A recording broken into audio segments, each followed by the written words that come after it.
Hello friend, in previous lecture we have seen relays method. Today we will continue this part and will some more numericals on relays method. I read numerical here. The resisting force R of supersonic plane during flight can be considered as dependent upon the length of aircraft L, velocity v, viscosity mu, air density rho, and bulk modulus of air k. Express the functional relationship between this variable and the resisting force. Okay, so what is given? The resisting force R. R is function of, or R is depend on length of aircraft, that is L, velocity of aircraft, that is V, viscosity of air, that is mu, density rho, and bulk modulus k. Okay, so this force is depend on this much variable. Now we have total 1 2 3 4 5 6 variable here. Clear? So first of all we will write R is function of this much variable. Clear? So R किसके ऊपर depend है? क्या क्या दिया है आपको? Density, sorry length, it is not density, length, velocity, viscosity, density and bulk modulus. So we write as R is a function of length, velocity, viscosity, density and bulk modulus. So our next step is that apply Rayleigh's method or Rayleigh's theorem to this.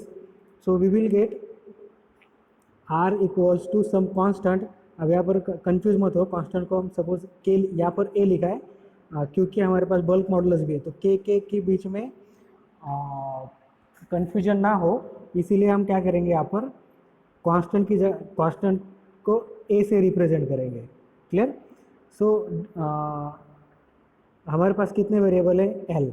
So L raise to A, V raise to B, mu raise to C, rho raise to D और K raise to ई. जितने भी variable है आप उनको power देते जाइएगा, जैसे कि L raise to A, V raise to B, mu raise to C, rho raise to D, K raise to E, और एक आधा रहता तो वो raise to G. Okay, so according to Rayleigh's method हमने क्या लिखा? R equals to constant into जो भी पैरामीटर वेरिएबल है उनको A B C D power हमने रेज कर दिया. Clear? So what is our next step? अब हम क्या करेंगे, ये जो रिलेज मेथड के बाद हमें इक्वेशन मिला ये वाला, इसमें हम जो भी प्रॉपर्टीज दिख रही है उसके डायमेंशंस पुट कर देंगे. जैसे कि आर क्या दिया है? एक फोर्स है. R is a resisting force. Okay, it is one type of force. So R क्या एक फोर्स है, तो उसके डायमेंशन पुट कर देंगे. एल लेंथ, उसका डायमेंशन पुट कर देंगे. वी क्या है? वेलोसिटी, उसके डायमेंशन पुट कर देंगे. म्यू उसके डायमेंशन पुट कर देंगे. रो के डायमेंशन पुट करेंगे और बल्क मॉडुलस के डायमेंशन पुट करेंगे. क्लियर? तो फोर्स का डायमेंशंस क्या है आपको मालूम है, हमने पहले लेक्चर में वही किया. Force equals to M A, मतलब एम वी अपॉन टी, या फिर वी को और सिंप्लीफाई करेंगे तो हमें आएगा एम एल टी स्क्वायर. मतलब डायमेंशन क्या आएगा? M one L one T minus two. ये हो गया फोर्स के डायमेंशन. आपको उसको ऐसे डिराइव करना आ गया तो आपको उसको रट्टा मारने की ज़रूरत नहीं पड़ेगी. आप कभी भी डायमेंशन गलत नहीं आएगा. तो यहाँ पर देखिए फोर्स के डायमेंशन पुट कर दिए, ए एज इट इज़ रख दिया.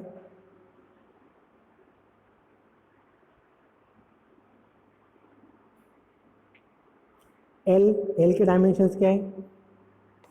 एल इज L1 सिंपली, तो वो पुट कर दिया. उसके बाद में वेलोसिटी के डायमेंशन से L1 टी माइनस एल, क्योंकि वेलोसिटी क्या है? L upon T, length upon time. Clear? Similarly mu के डायमेंशन भी हमने पिछले न्यूमेरिकल जो डायमेंशंस के न्यूमेरिकल देखे थे, तो उसके भी डायमेंशंस हमने लिखा है M1 L minus one T minus one.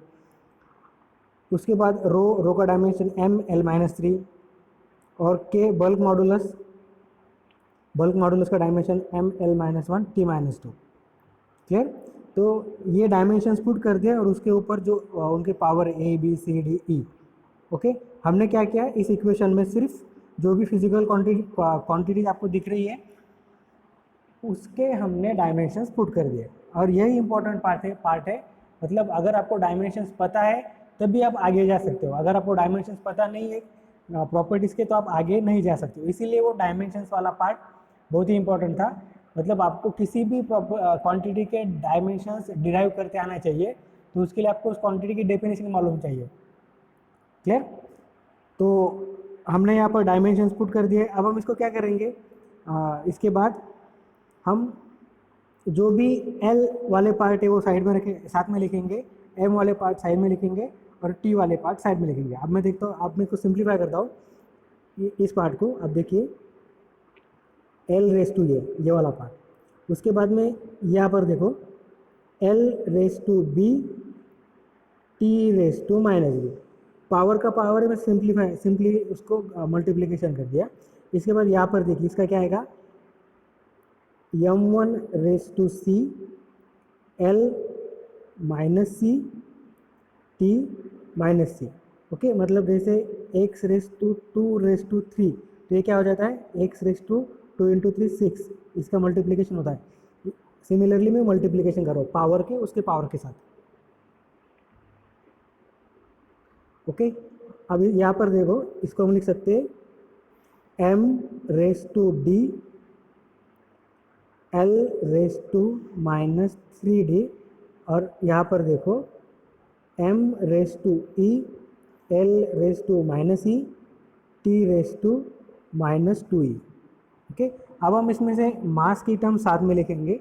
तो यहाँ पर मास के 3 टर्म है, तो वो आएगा M⁻C M⁻D M⁻E। Similarly L के टर्म हम साथ में लिखेंगे। L के कितने टर्म है यहाँ पर, 1 2 3 4 5, तो L⁻A L⁻B L⁻, ये वाला -C, ये वाला L⁻, अब ये वाला -3D L⁻−E। ओके, और उसके बाद में टाइम के टर्म्स लिखेंगे। टाइम के कितने, 1 2 3, तो T⁻−B T⁻−C और T⁻−2E। ओके, अब हमने M L T साथ में लिख लिया। हम इसे और सिंप्लीफाई करेंगे। M⁻, अब इसका पावर क्या आएगा, C + D + E, base same है तो जो भी इंडाइसेस है उनका एडिशन होगा। सिमिलरली L का पावर क्या आएगा, A + B -C -3D -E। Okay, और T का पावर क्या आएगा, T⁻−B -C -E। Okay, M का पावर है, L का पावर है, और T के पावर क्या, T⁻−B -C -E। क्लियर? अब हम कंपेयर करेंगे M के पावर। तो अभी हमने जो मैंने स्क्रीन पे लिखा था वो आप पे नोटबुक पे लिख लीजिएगा। तो जो पावर है M के वो है C + D + E, मतलब हमें यहाँ पर मिला था M C + D + E L⁻A + B -C -3D -E, और T के पावर हमें मिले थे -B -C -2E। और यहाँ पर फोर्स के डायमेंशंस क्या है, M L1 T-2। ओके, तो हम क्या करेंगे, इधर M का पावर इस M के पावर के साथ इक्वेट करेंगे। तो इधर M का पावर कितना है 1, और इधर M का पावर कितना है C + D + E, ये मैंने लिख लिया। अब हम L के पावर इस L के साथ कंपेयर करेंगे। इधर L का पावर कितना है 1, और इस साइड में क्या है L का पावर, ये term A + B -C -3D -E, और इधर T के पावर इस T के साथ कंपेयर करेंगे, इधर t के पावर है -2 और इधर t का पावर है -b -c -2। क्लियर? तो अब हम इसको सिंप्लीफाई करेंगे। अब देखिए हमारे पास 5 अननोन है, कौन से वाले? ए बी सी डी ई, लेकिन इक्वेशन 3 ही बन रहे। हमेशा हमारे इक्वेशन सिर्फ 3 ही बनेंगे क्योंकि हमारे पास 3 ही डायमेंशन है कंपेयर करने के लिए। तो इसलिए जितने अननोन बढ़ते जाएंगे उतना वो इक्वेशन कॉम्प्लिकेटेड होता जाएगा। इसीलिए अगर ज़्यादा अननोन रहे, मतलब ज़्यादा वेरिएबल रहे, तो रिलेज मेथड कॉम्प्लिकेटेड बनती है। तो रिलेज मेथड यूज़ करना ठीक नहीं है ज़्यादा वेरिएबल के लिए। फिर भी हम यहाँ पर इसको हम क्या करेंगे, इसको सिंप्लीफाई करेंगे। Now express the value of A B D in terms of C and E. अब देखो तीनों भी इक्वेशन में सी और ई है, बराबर। तो हम सी और ई को साइड में ले लें, तो देखिए हम डी को in terms of C and E लिख सकते हैं। कैसे? ये सी और ई इस साइड में भेज दिया, तो 1 माइनस सी माइनस ई, मतलब डी इक्वल्स तो हमने क्या लिखा? 1 माइनस सी माइनस ई। ओके, अब देखिए इस डी की वैल्यू ये अगर हमने पुट कर दी, ओके, और ठीक है ये हम बाद में पुट करेंगे। यहाँ पर देखो अब हम इस बी को भी इन टर्म्स ऑफ सी और ले सकते हैं, बराबर। तो बी को हम क्या करेंगे, इधर लेके जाएंगे, प्लस होगा, और -2 इधर आएगा तो +2 होगा। तो क्या होगा? B equals to 2 minus C minus 2ई। मतलब बी को भी हमने इन टर्म्स ऑफ सी और ई पुट कर दिया, बराबर। अब हम क्या करेंगे, इस D और B को यहाँ पर पुट कर देंगे, D और B को। तो हम A को भी इन टर्म्स ऑफ C और E लिख पाएंगे। क्लियर? हमने B की वैल्यू यहाँ पर पुट कर दी यहाँ से, और D की वैल्यू पुट कर दी यहाँ से, और इसको सिंप्लीफाई किया तो हमें मिला 2 माइनस C। ओके, मतलब हमने D, B और A इन तीनों को in terms of C and E लिखा है। क्लियर? तो अब हम क्या करेंगे, जो भी हमारी वैल्यू है ये, अब देखो A की वैल्यू क्या आ गई? A की वैल्यू आ गई 2 माइनस सी। तो ये जो हमारी इक्वेशन है इसमें हम A B C D E की वैल्यू पुट कर देंगे, तो L raise to A। Okay, तो L रेस टू A की वैल्यू क्या है? 2 माइनस सी, तो L raise to 2 minus C. Similarly V raise to B की वैल्यू क्या है? B की वैल्यू 2 माइनस सी माइनस 2ई, तो V रेस टू B की value. Similarly mu raise to C को हमें मतलब हम सब चीज़ें इन टर्म्स ऑफ C और E लिख रहे हैं, तो C को चेंज करने की ज़रूरत नहीं।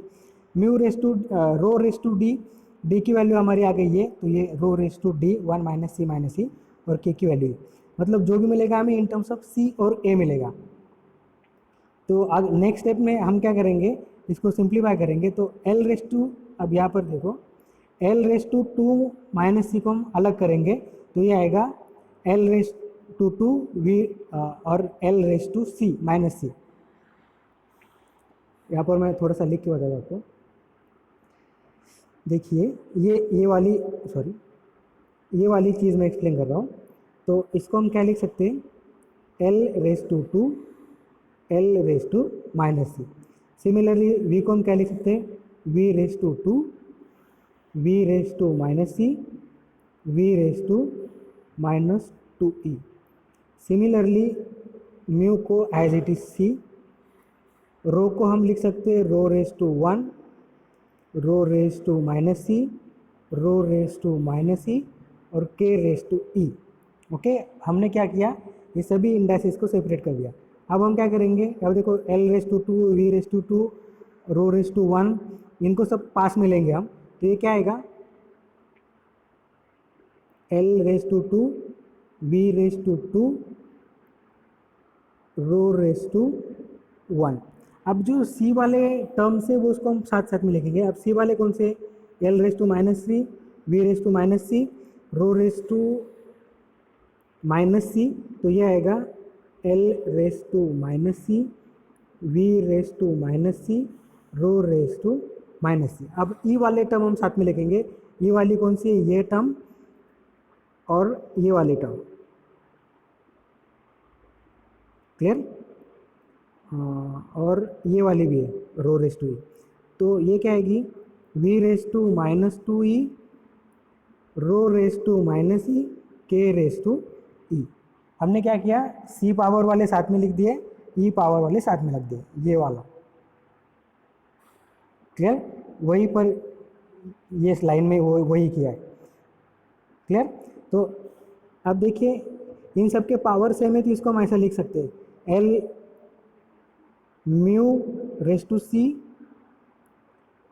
एल रेस टू सी, उसको डिनोमिनेटर में लिया माइनस पावर इसलिए, V raise to C rho raise to C. तो इसको हम क्या लिख सकते हैं, mu upon L V rho raise to C, जो यहाँ पर लिखा है। और इसको भी हमने इस तरह से लिख सकते हैं। क्लियर? तो अब इसको हम क्या लिख सकते हैं, ये जो आर है, R is function of A rho L square V square and it is function of this two bracket, क्योंकि ये अननोन है, सी और ये हमें मालूम नहीं है। क्लियर? मतलब आर को हम बाकी सब चीज़ों के साथ ऐसे रिलेट कर सकते हैं। क्लियर? तो बहुत ही सिंपल था ये, मतलब जैसे आपके अननोन बढ़ेंगे, मतलब जैसे इक्वेशन में वेरिएबल बढ़ेंगे वैसा वो कॉम्प्लिकेटेड होता जाएगा। अदरवाइज अगर तीन अननोन है तो सबसे बेस्ट है, क्योंकि उसमें ज़्यादा कॉम्प्लिकेशन आती नहीं, तीन अननोन तीन इक्वेशन। अगर दो अननोन है और तीन इक्वेशन है तब भी वो सॉल्व होता है। क्लियर? तो इसकी आप ज़्यादा प्रैक्टिस करिए। इसमें सबसे इंपॉर्टेंट चीज़ ये है कि आपको डायमेंशंस पता रहने चाहिए। अगर आपको डायमेंशंस पता नहीं है तो आप कैसे भी इस न्यूमेरिकल को सॉल्व कर नहीं सकते। आपको इसलिए हमारा जो पहला लेक्चर था वो डायमेंशन वाला, वो एक बार फिर से देखिए, डायमेंशन निकालने की प्रैक्टिस कीजिए, मतलब आपको उसका रट्टा मारने की ज़रूरत नहीं पड़ेगी। और रिलेज मेथड में क्या है, सिर्फ वो एक ही स्टेप है आपकी, वही कि आपको ऐसे लिखना होता है, ये लिखना होता है, this is nothing but release method. बाकी सब तो डायमेंशंस का खेल है और सिंप्लीफिकेशन का टाइम।